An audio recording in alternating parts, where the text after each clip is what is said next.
Mwananchi anaenda kwenye mkutano wa siasa, anamtandikia mbunge nguo chini, ananengua, akitoka pale ametimliwa na vumbi, kesho anaumwa, hela hospitali hana.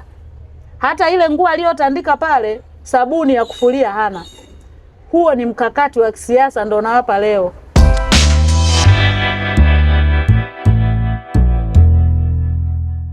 Kwa mujibu wa sheria ya vyama vya siasa, katiba na sheria nyingine, sisi tuna mihimili mitatu.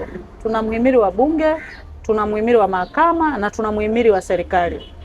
Sasa kwa mujibu wa sheria, bunge kazi yake kubwa ni kuisimamia serikali, lakini kazi yake ya pili ni kuwasimamia wananchi, kwamba kile ambacho serikali inatakiwa iwatimizie wananchi lazima kifanyike hivyo.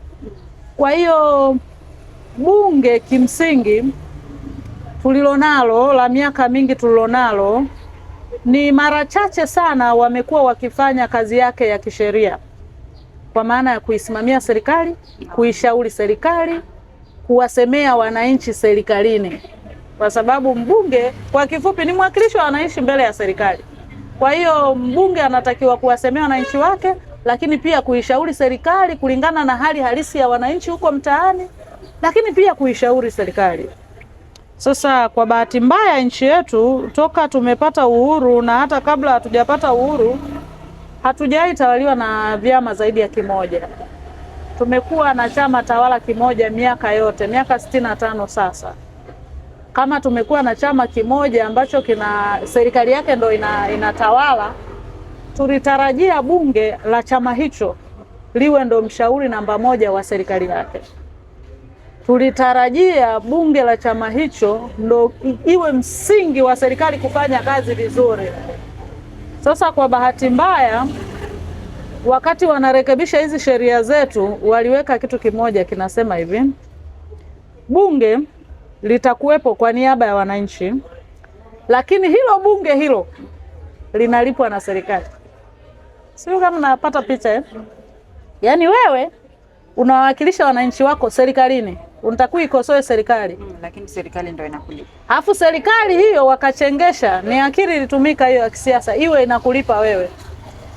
Tangu lini ukawa na nguvu ya kumkosoa naye kulipa? Huwezi kumkosoa mwajiri wako. Kwa hiyo ndo maana bunge tulilonalo haliwezi kuikosoa serikali kwa uhalisia unaofaa, haliwezi kuwasemea wananchi kuliko ambavyo inaisemea serikali. Kwa hiyo ndo maana bunge limegeuka linaisemea serikali, yaani linaitetea serikali dhidi ya wananchi tena. Kwa hiyo mbunge anachaguliwa kwenye jimbo lake na wananchi, lakini akishashinda anageuka kuwa msemaji wa serikali. Wewe hujawahi ona pale bungeni kuna wabunge wanasimama wanatoa takwimu, yaani tafikiri ni waziri. Kule kwangu ilikuwa hivi, yaani ile ni kazi ya waziri. Atuambie si wabunge amefanya nini. Mtoa takwimu inatakiwa iwe serikali. Wewe njoo na takwimu zako za wananchi wako, sio ukatafute takwimu za kiserikali uje utuambie tena wabunge wenzio unatusomea takwimu tena wewe. Alafu na usimama unazungumza kama wewe ndio serikali. Kwa hiyo kuna hiyo changamoto. Kwa hiyo kikubwa nilichokiona mimi, kwa nini wabunge hawasimami exactly kwa niaba ya wananchi? Mfumo wa kuwalipa wabunge haukutakiwa wabunge walipwe na serikali. Ilitakiwa kuwe na idara maalum na mfuko maalum unaosimamiwa na idara maalum, ili huyu serikali asimamiwe na huo mfuko na huyu mbunge asimamiwe na huo mfuko ambao ni independent, mfuko huru, na alipwe na huo mfuko.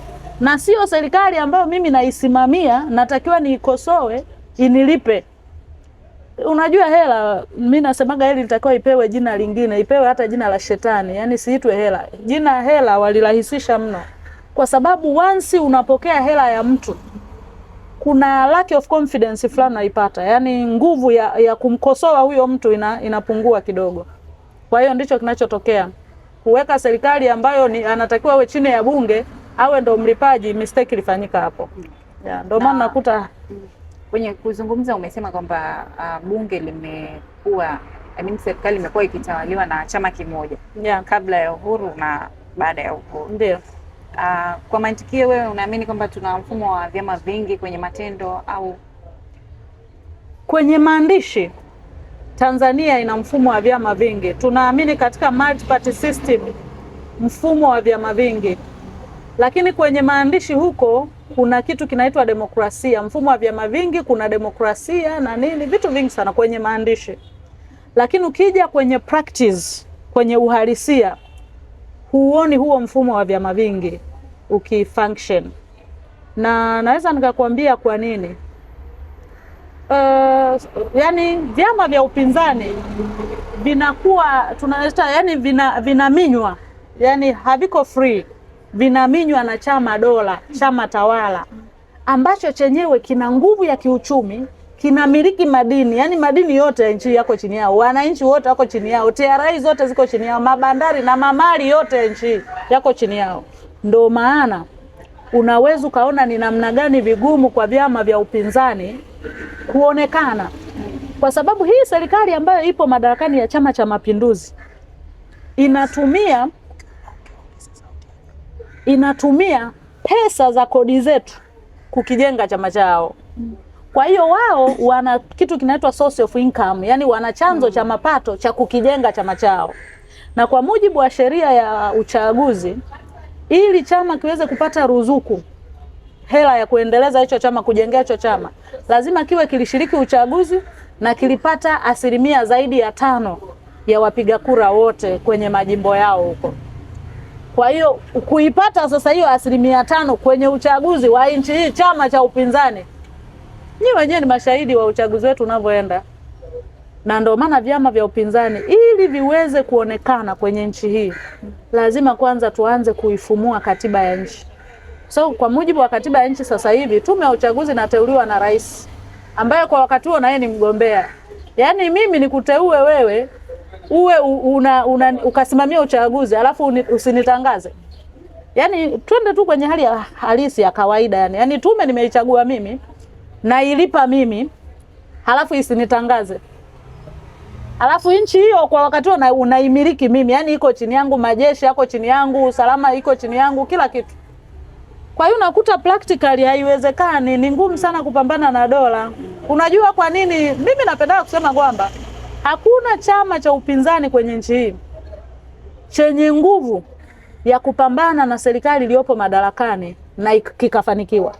Kwa sasa naweza kusema nguvu pekee ambayo inaweza kutumika kupambana na chama kilichopo madarakani ni umma, yani wananchi wenyewe. Yani wananchi wakiamua, hata jeshi halina uwezo wa kupambana nao, polisi hawana uwezo wa kupambana nao, kwa sababu wananchi ni wengi. Leo ukiamua kwamba Tanzania nchi yote hii watu wanafunga maduka, huduma zote zimefungwa, tunataka kitu fulani kitaletwa, kwa sababu manake hata wao watasimama kukusanya mapato, kila kitu kitasimama, kama ni hela nao hawatakuwa nazo. Kwa hiyo umma ndio watu pekee wanaoweza kuleta mageuzi kwenye nchi hii. Vyama vya upinzani vitatumika kama role model, lakini wenye uwezo wa kuleta mageuzi halisi na mapinduzi halisi ni wananchi wenyewe. Na ndio maana sometimes mimi serikali inapokuwa inawaumiza wananchi huwa anasema boli waumize zaidi. Kwa nini? Huenda tutaelewa kwamba kuna shida. Lakini bahati mbaya sana serikali iliyopo madarakani, sijui nisemeje, inapambana kuhakikisha wananchi tunaendelea kuwa maskini. Ni political strategy tunaita, yani mkakati wa kisiasa wewe kuendelea kuwa maskini. Kwa sababu pia taifa ambalo wananchi wake wana uchumi huwezi kulipelekesha, huwezi kuwadanganya. Hawawezi kuja kwenye mikutano yako wawe washinde wanakuimbia walipe 2,200. Huwezi kuwasomba kwenye malori. Umenielewa? Yani wananchi wenye uchumi huwezi kuwapelekesha. Sasa ili serikali ya CCM iendelee kuwa madarakani, lazima iwatengenezee umaskini wananchi wake ili waendelee kuwa watumwa. Mwananchi anaenda kwenye mkutano wa siasa, anamtandikia mbunge nguo chini, ananengua, akitoka pale ametimliwa na vumbi, kesho anaumwa, hela hospitali hana. Hata ile nguo aliyotandika pale, sabuni ya kufulia hana. Huo ni mkakati wa kisiasa ndio nawapa leo. Chama chochote ambacho hakitaki kuondoka madarakani lazima kiwape umaskini wananchi wake. Wewe ukishakuwa maskini huna power, yani huna nguvu ya kubishana na dola. Ila ukishakuwa na hela, unaambia utanifanya nini? Umeelewa? Ukizungumzia hivyo, unaona mabadiliko hayo yakitokea Tanzania leo au kesho? Hayawezi kutokea leo wala kesho. Kwa nini? Mpaka wananchi waamue. Wewe unaona Tanzania wameamua?